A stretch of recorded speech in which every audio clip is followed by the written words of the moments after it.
አሰላሙ አለይኩም ወራህመቱላሂ ወበረካቱሁ። አሽርካይቱ ተከታታይ ጓደኞቼ እንዴት አመሻችሁ? ደህና አመሻችሁ? እኔ ጋር አልሐምዱሊላህ ሁሉ ነገር ሰላም ነው። አላህ በያላችሁበት እናንተንም ሰላም በዝዝት ያርግልኝ። ከሀገርም ያላችሁ ከሀገርም ውጭ ያላችሁ ላለው ሀገራችንን አላህ ሱብሃነሁ ወተዓላ ሰላምን አንድነትን ያምጣልን። በያላችሁበት አላህ ሱብሃነሁ ወተዓላ ይጠብቃችሁ ማለት ነው።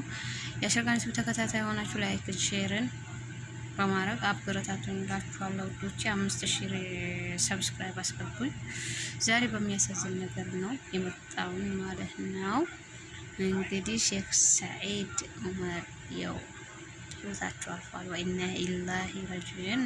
አላህ ጀነተል ፊርደውስን ይወፍቃቸው። አላህ ጀነትን ያበስራቸው። ለቤተሰቦቻቸውም ደግሞ ጥናቱን ሰብሩን ይስጣቸው። ያው ለቤተሰብ ብቻ ሳይሆን ለነሱ እሳቸው በመሄዳቸው ያላዘነ ሰው የለምና እንግዲህ የቀብር ስነ ስርዓታቸው ላሳያችሁና እንደዚህ ነበር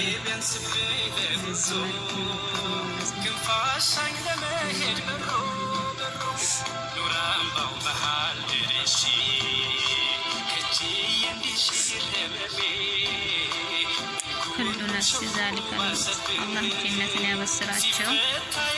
እንግዲህ የሁላችንን ነፍስ ሞት ቀማሽነትና ማይሞት የለም። እኛ ሙስሊሞች ነን።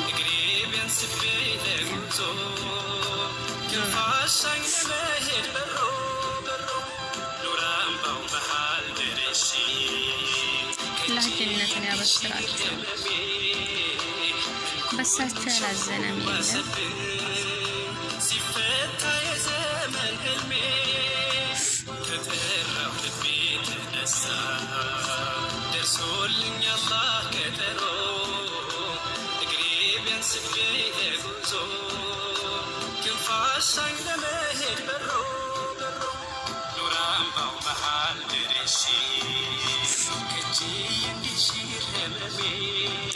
አላህ ጀነትን ያበስራቸው። ዱዓ አድርጉላቸው።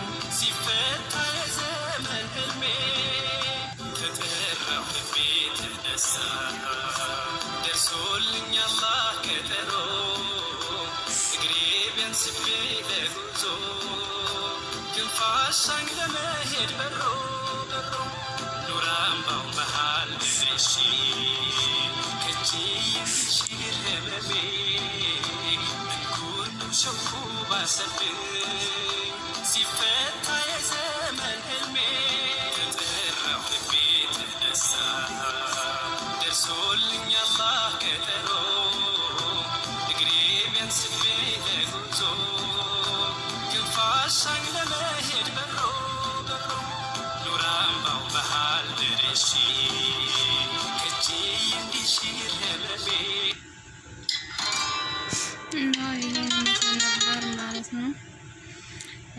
ተመልሼ እመጣለሁ። ዘንድሮ በቃ አቃታቸው ማለት ነው። በእናታችሁ በጣም ነው የሚያሳዝኑ። እንደው መካሪ ጥሩ አባት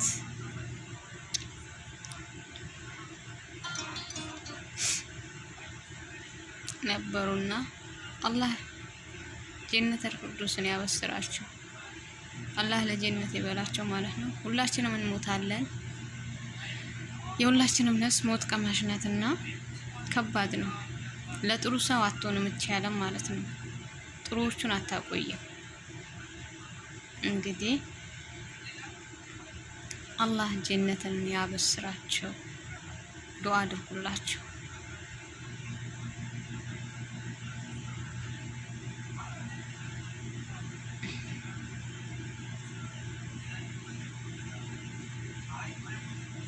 እኔ አላመንኩም ነበር ትላንት።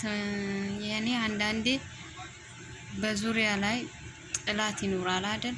ለዛ የእሳቸው ጥላት ደግሞ አለ ብዬ አላስብም። በቃ ማመን ነው የከበደኝ። ትንሽ የሆነ ዩቲዩብ ላይ ስከታተል አየሁኝና አረ ይሄ ምንድነው ውሸት ነው እንዴ አልኩኝና ፌስቡክ ስገባ የእውነት ነው ማለት ነው። ተለቀው አቡበክር አህመድን ምንድነው ብሏቸው እንግዲህ ሁላችንም ሟች ነን። ሁላችንም እንሞታለን።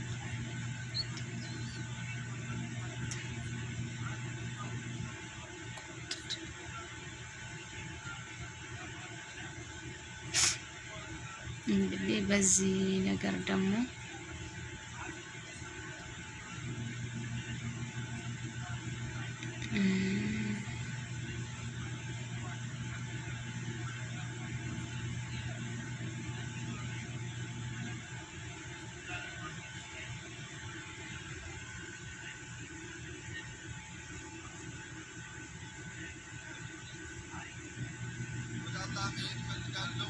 ያን ከማድረጌ በፊት ግን እንድታደርግልን የምፈልገው ነገር አለ ብለው አጥብቀው ጠይቀውኛል።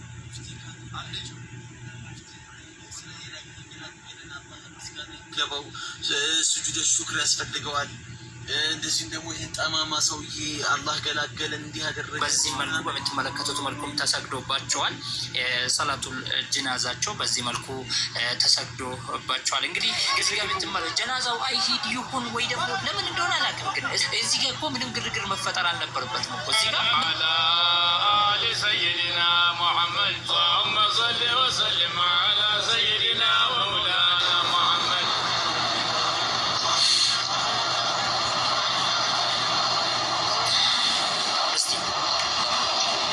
ሙፍቲ እንድሪስን ዝም ብሎ ከሃይማኖት አባት ብቻ ጋር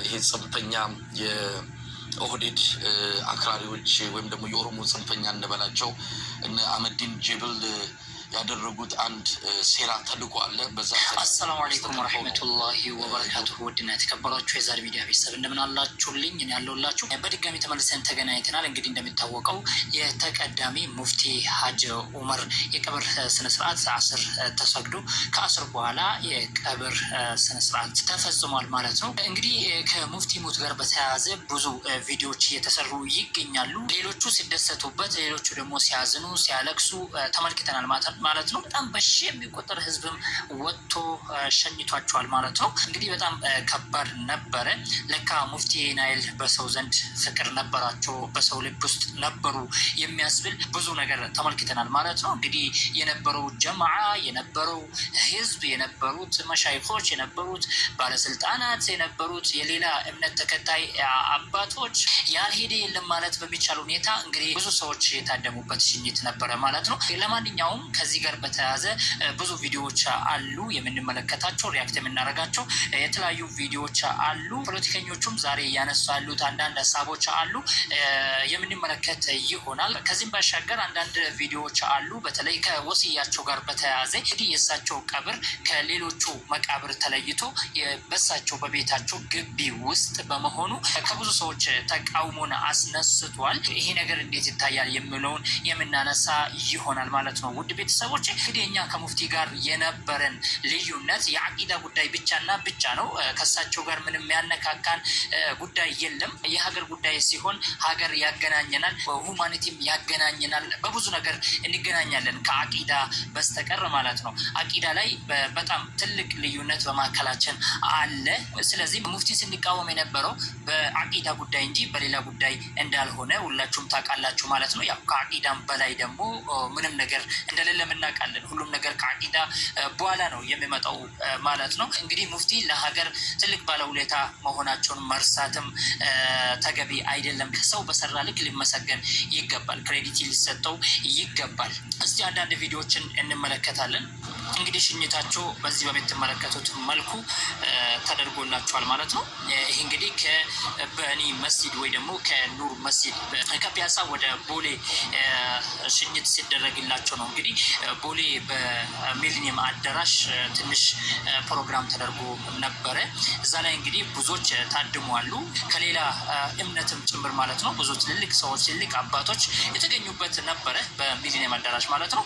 እዛም እንግዲህ የተለያዩ ዳዕዋዎችም የተለያዩ መልእክቶችም ሲተላለፍ እንደነበረ ተመልክተናል። ያናም በዚህ መልኩ በምትመለከቱት መልኩም ተሰግዶባቸዋል። ሰላቱል ጅናዛቸው በዚህ መልኩ ተሰግዶባቸዋል። እንግዲህ እዚህ ጋር የምትመለከቱት በአንድ ሳይድ ብቻ የነበረው ነው እንጂ በጣም ብዙ ነበረ። ህዝቡም እንግዲህ የሚቆጠር የሚገመትም አይደለም። በጣም በጣም በጣም ብዙ ነው። እንግዲህ አዲስ አበባ ሙሉ የቀረ አይመስልም። በጣም የብዙ ጀማዎችን ሰላት አገኝቷሉ ማለት ነው። ተቀዳሚ ሙፍቲ በዚህ መልኩ ነው የተሰገደባቸው በኑር መስጂድ ማለት ነው። አላሁመ ሰሊ ወሰሊም አላ አሊ ሰይድና ሙሐመድ አላሁመ ሰሊ ወሰሊም አላ ሰይድና ወመውላና ሙሐመድ بالفردوس وعلو مقاماته اللهم صل وسلم። እንግዲህ ሱፊዮች ዘንድ እዚህ አይነት ሰዎች ሲሞቱ ያስን ተብሎ ምናምን የሚቀራው ነገር አለ።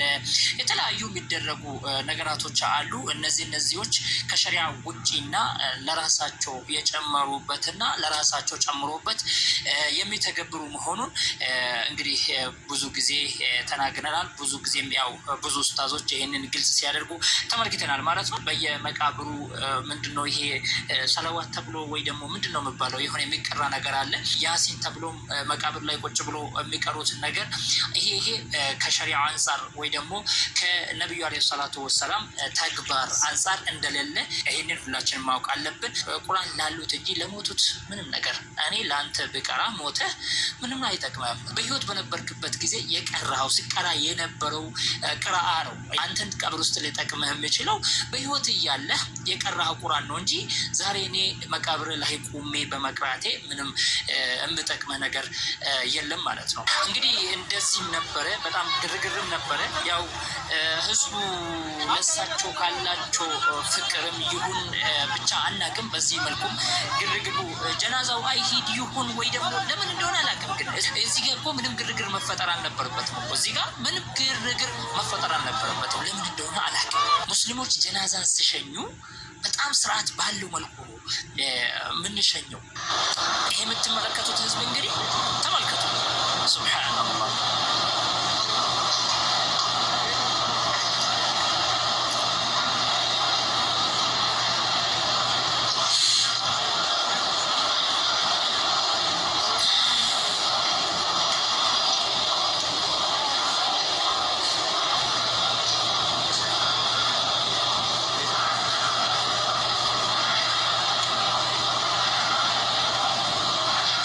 ከሙፍቲ ሞት በላይ በጣም ብዙዎችን ያሳዘነና የብዙዎችን ልብ የነካ ጉዳይ ቢኖር ይሄ ነገር ነው።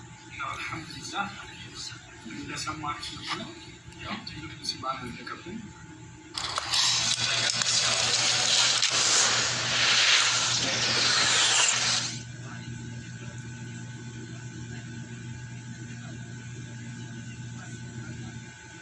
እንግዲህ እዚህ ጋር ደግሞ ይኸው ተመልሼ መጥቻለሁ ማለት ነው። እዚህ ጋር ኡስታዝ ማን ነው አለ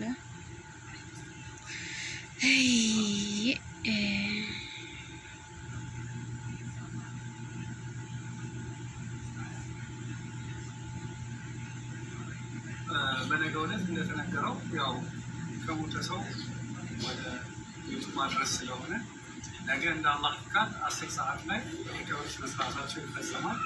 ሁላችን ከጎናችን ልትሆኑ እንጠይቃለን። በኑር መስጊድ የሚሰግድ ይሆናል። ከዛ ውጭ የመቃብር ስፍራቸውን በተመለከተ ቀደም ሲል በኑዛዜያቸው መሰረት ወይም ወሲያ ያላቸው ሲሆን በወሲያቸው መሰረት በራሳቸው ሐሪማ በመስጊዳቸው ከመስጊዳቸው ጎን ባለ የመቃብር መካነ መቃብር ቦታ ላይ እንዲሆንላቸው ባስቀመጡ መሰረት በዚሁ መሰረት ኑዛዜያቸውን እናስፈጽም ነው፣ ወሲያቸውን እናስፈጽማለን። ይህ ነገር በከተማ ባይለመድም በገጠር መሻይኾች ያለ የነበረ ወደፊት የሚኖር ነው። ይሄ ደግሞ በዛ መልኩ የሚሄድ ይሆናል። ወሲያ የሚቀየር ነገር ስላልሆነ እንደዚህ ነው። ይህንኑ በማስመልከት ከወሲያ በላይ ነሲሃ ይቀድማል። ነሲሃ ለኡማው ነሲሃ ማለት ነው። እሳቸው ኑዛዜ ያደረጉ ወይ ደግሞ ወስያ የሚባለውን ነገር አንድ ሰው ስሞት እንግዲህ እንደዚህ ትልልቅ ሰዎች የተለያዩ ወስያዎች አድርጎ ነው የሚሞቱት ማለት ነው። ስሞቱ እንደዚህ ትልልቅ ሰዎች ማለት ነው። ነገር ግን ያ ወስያ ጥቅሙ ምንድን ነው? ከጥቅሙ አንጻር ነው መታየት ያለበት። ለኡማው ምንን ሊያስከትል ይችላል የሚለው ግምት ውስጥ መግባት ነበረበት ማለት ነው። ይህንን ማድረግ የምችሉት ደግሞ እናንተ ናችሁ። ማንም ከእናንተ አልፎ ይህንን ማድረግ የሚችል ሰው የለም። እናንተ ናችሁ። ይህንን ማመቻቻትና ማሰብ ያለባችሁ የነበረባችሁ እናንተ ነበር። ይሄ ነገር ነገ ለሌላ ጄኔሬሽን ምን አይነት ፈተና ሊሆን እንደሚችል ታውቃላችሁ ሁላችሁ ማለት ነው። ይሄ ነገር በከተማው ባይለመድም በገጠር በተለያዩ አካባቢ ላይ በተለያዩ ጠነቀቅ ይገባል ለማለት ነው። ሙፍቲ ለሀገር ትልቅ ነገር ሰርቷል። ስለዚህ እንደዚህ አይነት ፕሮጀክት እኔ ሀቂቃ ነው የምናገረው። የማንንም ውዴታ ፈልጌ አይደለም። ለማንም ማሽቃብጥ ሰው አይደለሁም። በማንም ትዕዛዝ ምንቀሳቀስ ሰው አይደለሁም። የማንም ወገን ደግሞ አጨብጫቢም አይደለሁም። ነገር ግን ትክክለኛውን ነገር መናገር ያስፈልጋል። እስቲ አንተን አክፋሪ ያደረገ እስልምና ውስጥ የምትመድብ ከእስልምና የምታስወጣ አንዱን ሙናፊቅ አንዱን ሙስሊም አንዱን ካፊር የምታደርገው አንተ ማነህ? አንድን ሰው እኮ ካፊር ለማለት የራሱ ደዋቢቶች አሉት፣ መስፈርቶች አሉት። ሙብተዲዕ ለማለት የራሱ መስፈርቶች አሉት። እነዚህ መስፈርቶች የሚያሟላና ይህንን ነገር የሚያስቀምጠው ይህን ክራይቴሪያ ያሉትን ክራይቴሪያዎችን አስቀምጦ ሁክም የሚሰጠው ዑለሞች ናቸው። የዑለማ ስራ ላይ ገብቶ ዛሬ ማንም ወጠጤ መጥቶ እንደፈለገ አፉን ይከፍታል። አላህን አትፈሩ? ሰውን ማክፈር በጣም ከባድ እኮ ነው። እኚህ ሰው አዎ የአቂዳ ብዙ አይነት ልዩነቶች ሊኖሩ ይችላሉ በመካከላችን። እነዛ ልዩነቶችን ረድ በመስጠት በመነጋገር ሊፈታ የሚችሉ ነገሮች። እኔ በነገራችን ላይ እንደዚህ አይነት ቪዲዮዎችን ሲሰሩ የነበሩትን ሰዎች የሚቃወም ሰው ነኝ። ምክንያቱም የአባትነት ምክር ሲሰጡ የነበሩ ናቸው። ይህ አልተወደደም። በብልጽግና መንደር እሳቸው ሞገስ አልነበራቸው።